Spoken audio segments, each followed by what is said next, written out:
think so, yeah. Is that when we met Max? We were at that day. I miss him so much. 2010, Drink Till You Like Us tour, Southern tour. Yeah, with Florida and back and type stuff. With our boys in the Stampede. Rest in peace.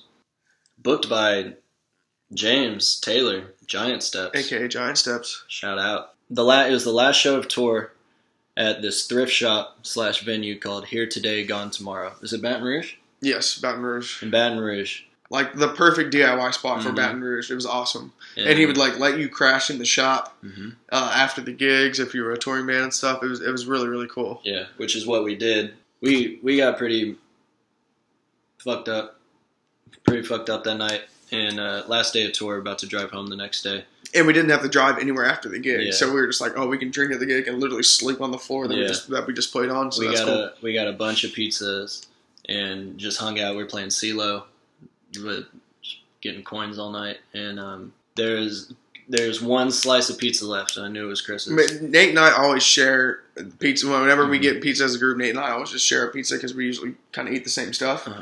And so it's kind of like, it's an obvious given that we each get half of the pizza. Well, yeah. Yeah.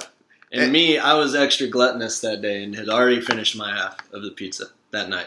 And like I said, we were all boozed up at that point that night. And there gets to a level, like, I don't drink as much or as hard as Chris and Billy, but I reach a level sometimes where, like, all, like, moral compass and inhibitions and right and wrong just go out the window, and I just get in this streamlined cruise control of just doing whatever I want. And doing what pleases you at that moment. Yeah, yes. And just not even caring about the consequences. But it's never anything malicious. It's just little tiny shit. Like I ate the last piece. I ate Chris's pizza. His last slice. Like, I'd been saving this last slice because we ate before the gig, and I was saving that last slice for like way after the gig.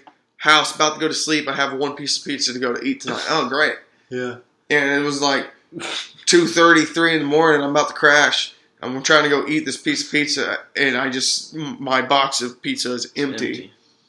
I remember I was playing dice, and you came up behind me, or maybe in front of me, and you just, you already knew the answer. You already knew what had happened. And you said, Nate, did you eat my pizza? And I just looked you in the eyes and was like, yes. Yeah, man, I did that. I remember you just cold admitted it, and I was like, I'd almost wish you didn't admit it.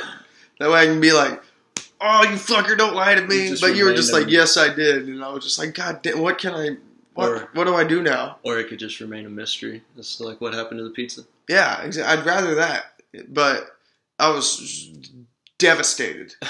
I was so bummed. And I just see, like, 30 minutes later, I'm outside smoking, and I see Nate. No. And I see Nate.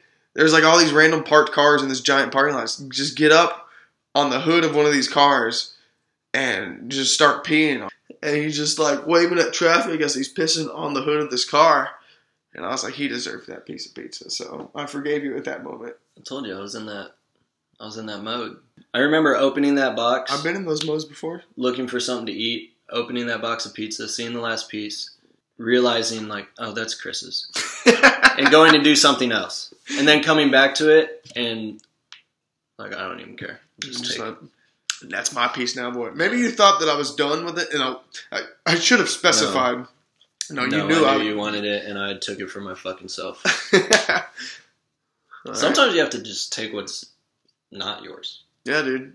Make it yours. That's what makes us thieves.